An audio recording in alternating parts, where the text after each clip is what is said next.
Hey, shalom, shalom. Giving all praises, honor, and glory to Yahawah, Bahashem, YAHAWASHI, Bahashem, Ruach HaKodash. Double honors to the apostles of Great Millstone. Peace, love, salutations, and blessings to the house of David, which is the elect, the men, women, and children that are predestined to receive salvation and to be the first fruits of the kingdom of heaven, which is the kingdom of Israel. So it's an article right here from CNBC. Democrats' $50,000 student loan forgiveness plan would make 36 million borrowers debt free. So the Democratic Party during the campaign spoke about eliminating student loan debt because student loan debt is one of the, I think it's the second biggest debt that Americans have. All right, the first is mortgages, and then the student loan is the second, and I believe credit card debt is the third.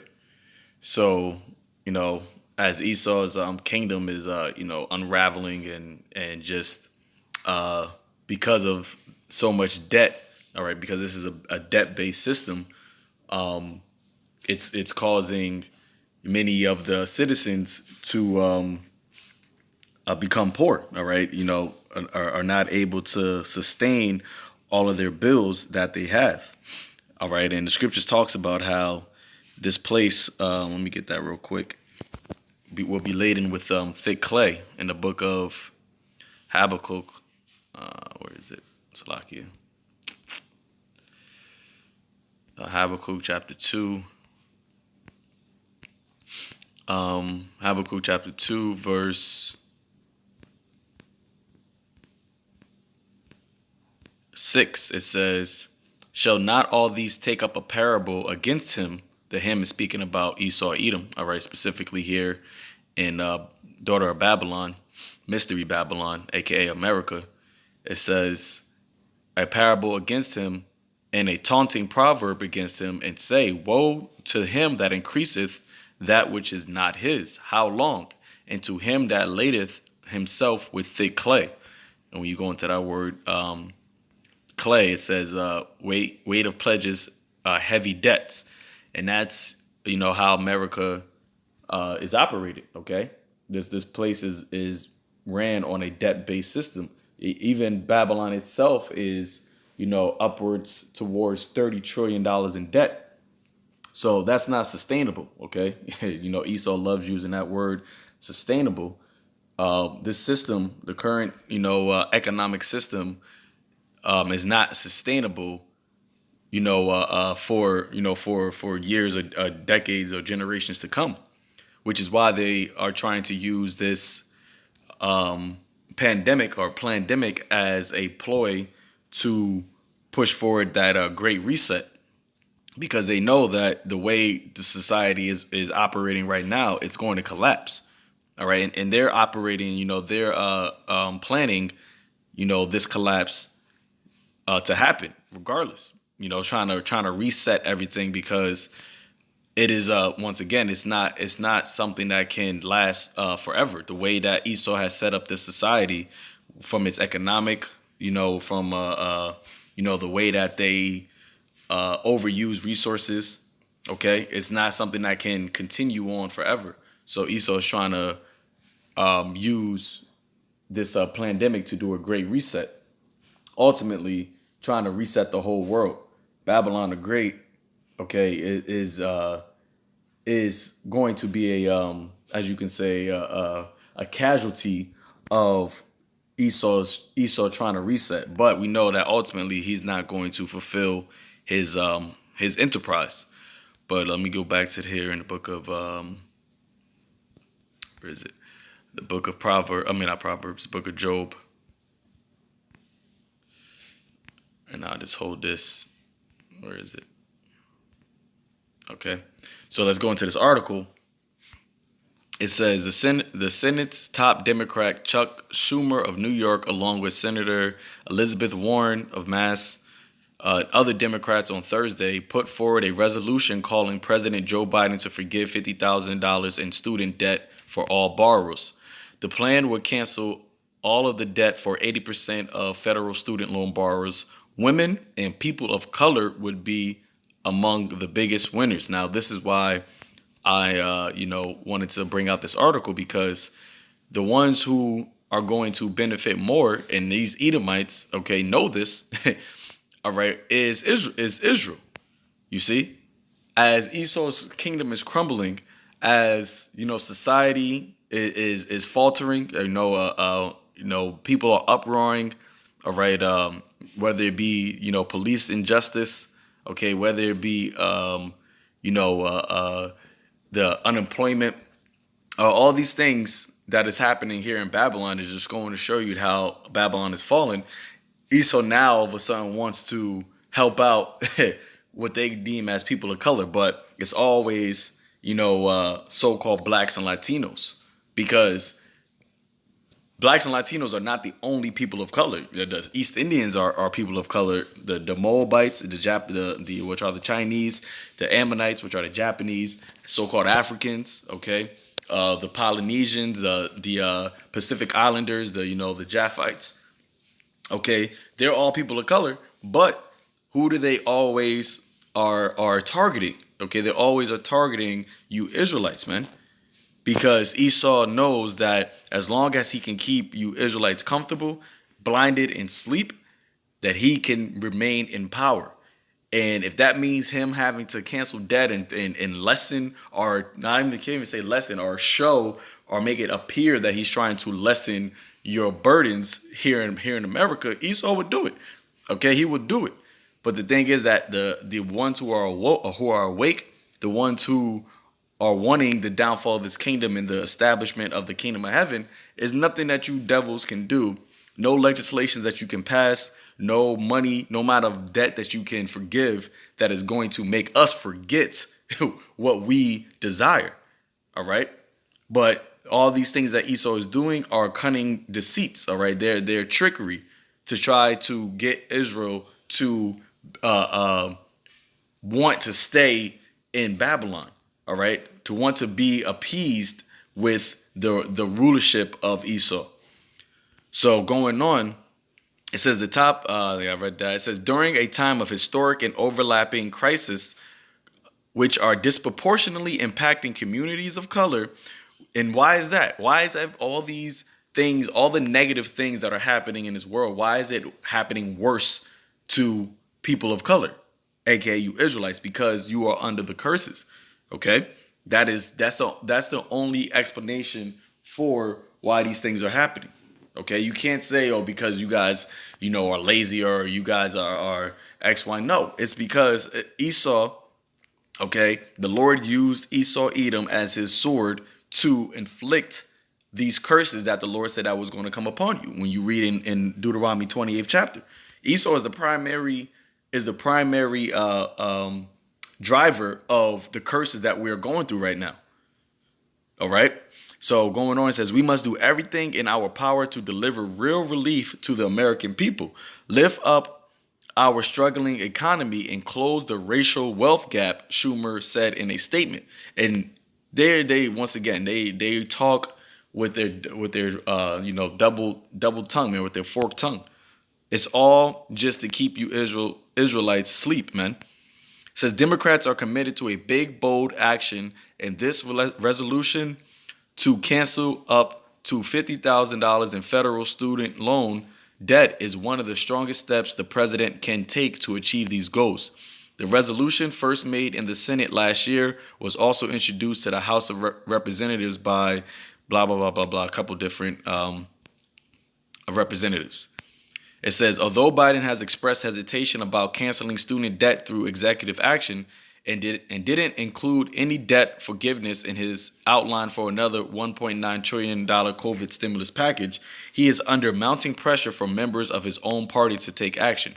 Tens of millions of borrowers are also looking to the new president to ease some of their debt. Come on, man. It says, on the campaign trail, Biden vowed to forgive some of their loans. Around 3 in 4 Americans support $10,000 in student loan forgiveness, according to the latest college investor survey. We took to heart his promise to make it a core priority, said Nate I'm not going to try to pronounce that last name. 37, a Denver area scientist who studies tuberculosis and owes around $12,000.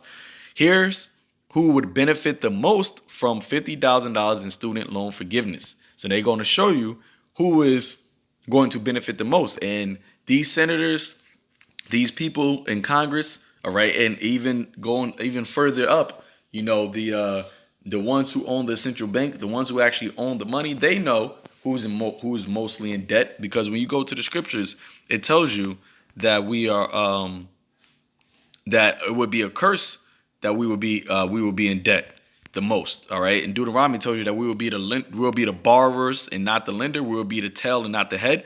Okay, when you are somebody who is constantly borrowing money, that means you're the tail. All right, these so-called Jewish people, all right, the ones who say they are Jews and are not, the Amalekites, they don't borrow money. Okay, they got money. All right, they buying up everything, man. So that goes to show you right there that they don't fit the curses. But here it is, Baruch chapter 3, verse 8. It says, "Behold, we are yet this day in our captivity." And that's where we at, okay? That's what a Babylon represents to you Israelites. It represents captivity. It says, "Where thou hadst scattered us, for a reproach and a curse, and to be subject to payments." That is a curse, to be subject to payments. Going back to what? You should be a borrower. I'm gonna pull that scripture up. To be subject, meaning under payments. You got to pay car bill, light bill, food bill, student loan, rent, all right, water bill, all these bills. And you Israelites actually get paid the least amount when it comes to different racial groups in America, but yet you still got to pay all these bills. That's why a lot of our people live in the ghettos and live in the hoods. And when you go into that word ghetto was created specifically to speak about quarters where Jews reside.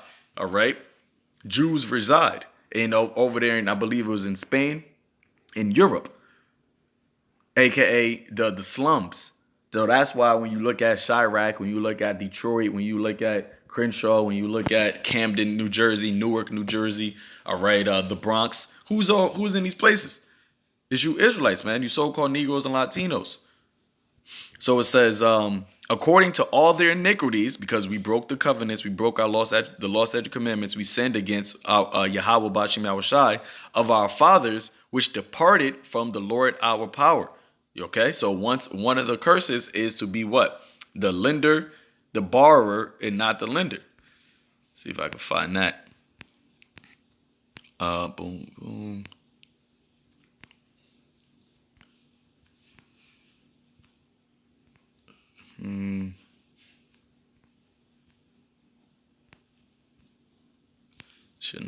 You should begat sons and daughters and not enjoy them. Here we go. Deuteronomy 28, verse 44. Let me start at 43. The stranger that is within thee shall get up above thee very high, and thou shalt come down very low.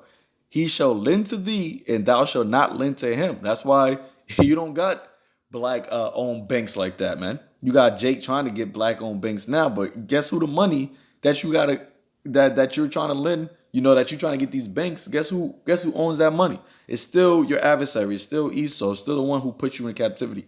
Then thou shalt not lend to him. You're not going to see no Edomites going to Jake to borrow money. But you're going to see a bunch of Israelites going to Esau and these other nations, but specifically Esau and Amalek, to borrow money. It says, and he shall be the head and thou shalt be the tail. So that's a curse.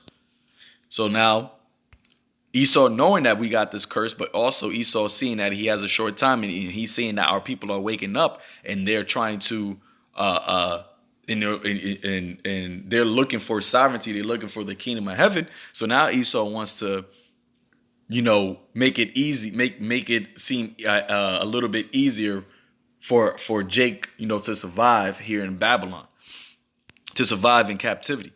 It says, I read that. So let's go straight to the point. It says, those hit by COVID-19, advocates say forgiving student debt is a crucial part of any meaningful response to the coronavirus pandemic, pointing out that borrowers were already struggling prior to the crisis. Indeed, even before almost a year of record job losses and when the country was in the midst of its longest economic expansion in history, more than 1 in 4 student loan borrowers were in delinquency or default. Now, around 90% of federal student loan borrowers have accepted the government's offer to put their monthly payments on pause during the pandemic, and I'm one of them. All right, and I'm sure any brother or sister that is watching this that have student loan debt, you've done the same thing. All right, I'll say the majority of you have. It says in a recent Pew survey, 6 in 10 borrowers said that it would be difficult for them to start paying their student loan bills again. Yeah, because this pandemic, it also disproportionately affected Jake the most. Black businesses were the most. Black small businesses were the most. Businesses that had to shut down. The most people that lost jobs were women, and more specifically women of color. So you Israelites, you always going to get the shit end of the stick here in America, man. This is why we are not looking for this place to be, we're not looking for comfortability here. We're not looking to make it here. All right, Micah 2:10 says what? Arise ye and depart, for this is not your rest, for it is polluted, and it shall destroy you with a sore destruction. Okay? The book of Hebrews, 13th chapter, the 14th verse. Let me get that. It says what? Paul and the righteous men were not looking for comfortability in captivity. They were looking for YAHAWASHI to return to establish the kingdom of Israel. Hebrews 13 verse 14. For here we have no continuing city, but we seek one to come. All right, we're seeking for our continuing city. We're seeking for our rest, our domain, our rulership. Okay, so it says debt cancellation would have a tremendous impact on the most impacted by the coronavirus pandemic. Now let's see who the most impacted. Who's first in line? You Black Americans. All right, you Israelites. Okay, and they like to couple. When they say Black Americans, that includes you so-called Latinos also, man.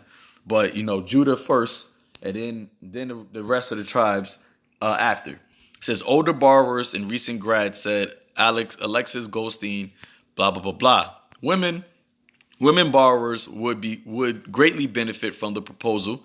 Now, if Black Americans are the most impacted, and then you got women, so that means so-called Black women are even more in more streets, because it's going to tell you right here. It says white women student loan borrowers owe an average of $31,300 compared to $29,900 for white male borrowers. Meanwhile, Black women borrowers owe an average of $37,600 versus $35,700 for Black male borrowers. So it's not even that much more. It's like $1,900 more. But that goes to show you that our people are the ones that are laden with thick clay. All right, are subject to payments, are in the most debt.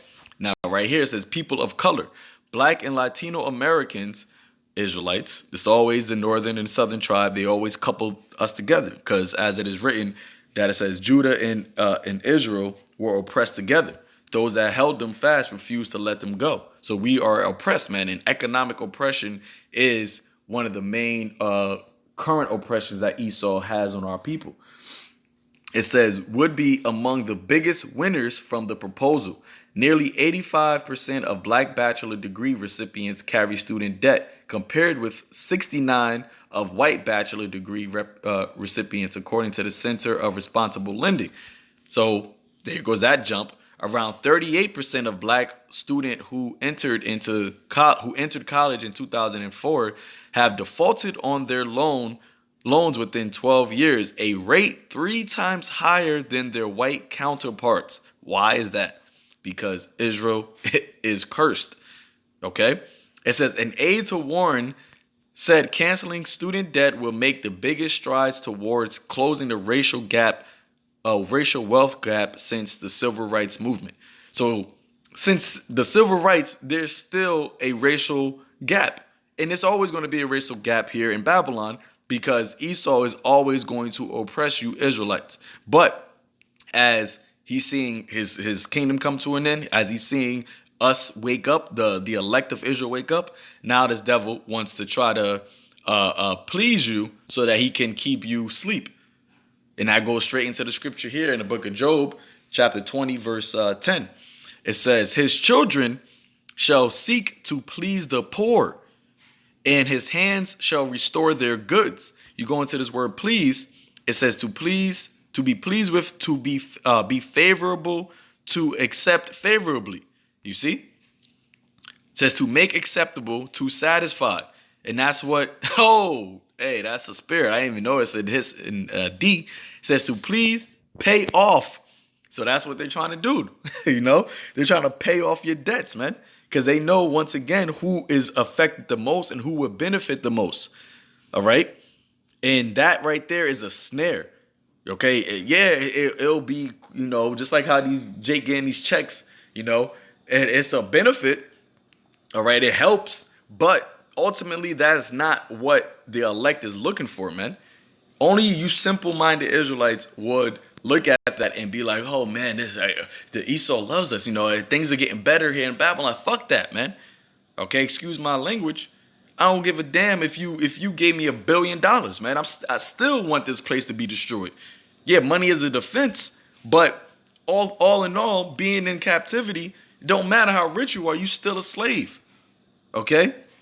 You still a slave, man. And economic freedom is not freedom. Is not true freedom. Okay, Jake got this notion that we could just get our businesses and we can, you know, get our communities. You already tried that. Black Wall Street. What do these devils do, man? They bomb the shit. Okay, because here you are not meant to have total sovereignty, all right, as a nation of people. Talking about you Israelites here in America, man. You have your land, you have your nation, you have your culture, you have your heritage, you have your laws.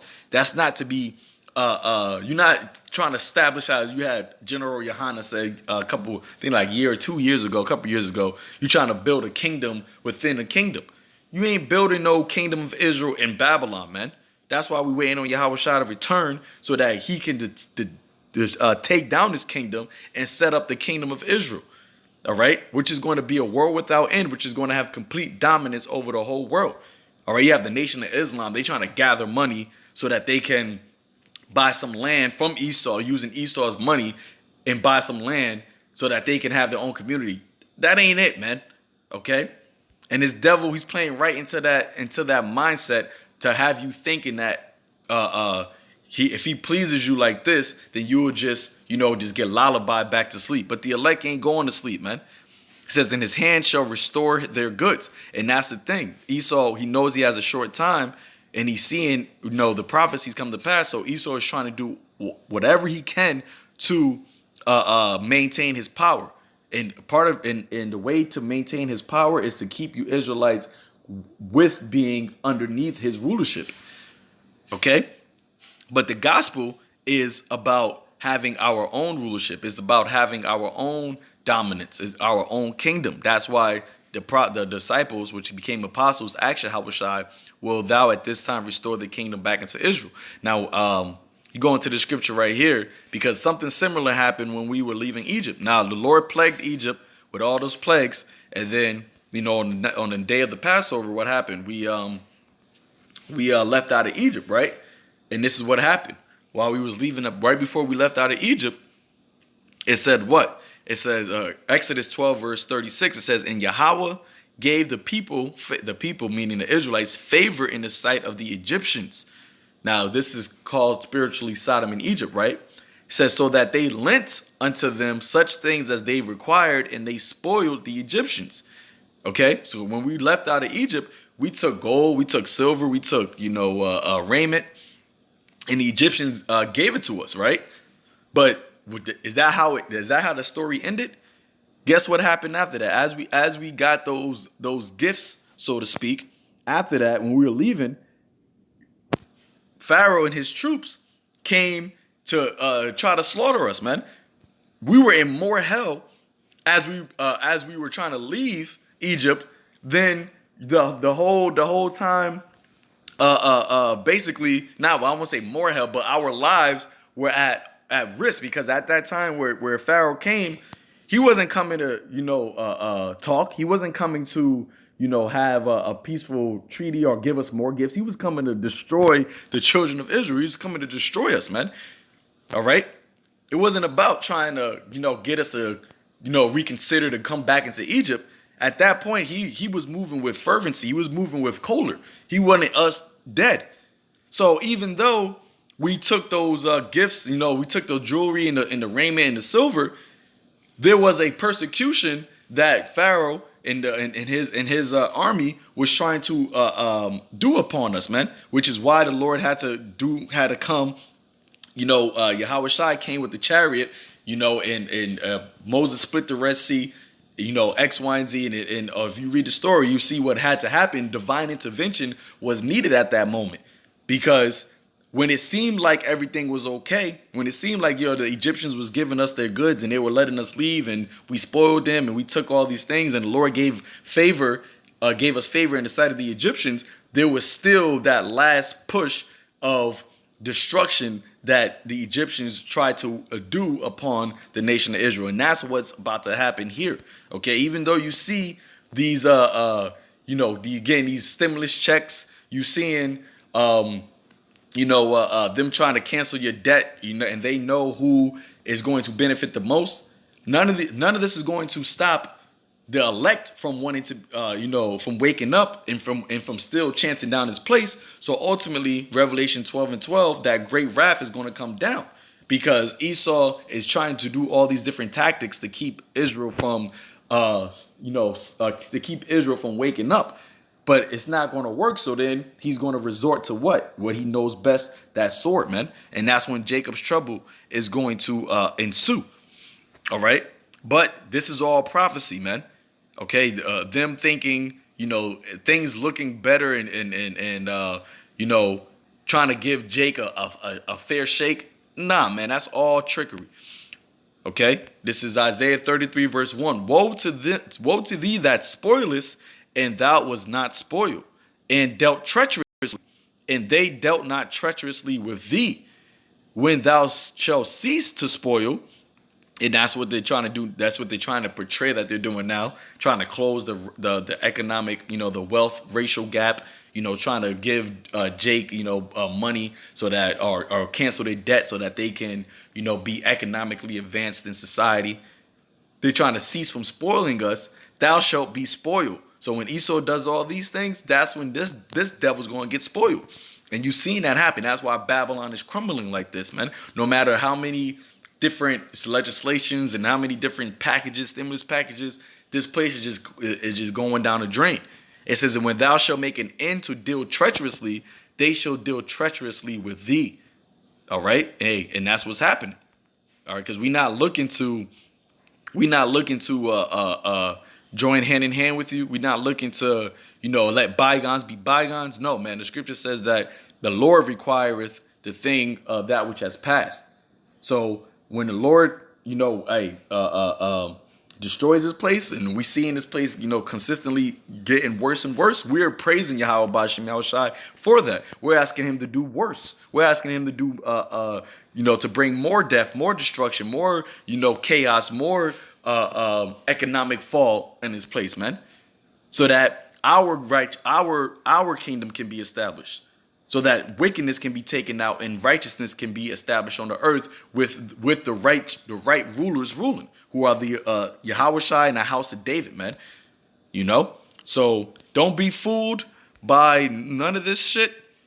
Okay, hey, Esau, gives you some money, you cancel your debt.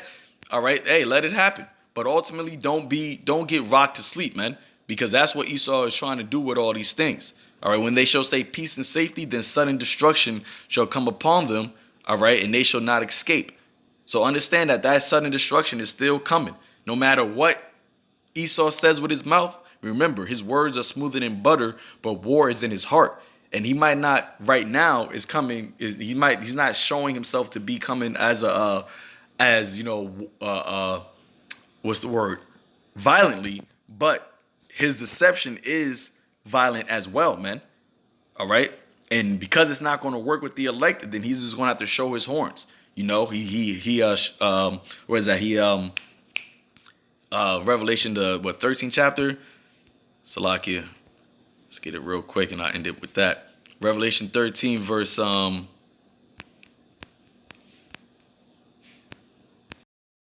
13, verse, where is it?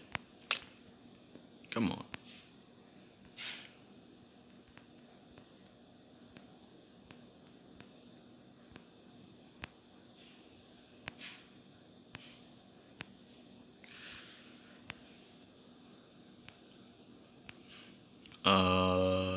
My bad. Yeah, 11. It says, and I beheld another beast coming up out of the earth, and he had two horns like a lamb, and he spake as a dragon. So he can appear to be like a lamb, compared to be, trying to help, but ultimately know that war is in his heart, man.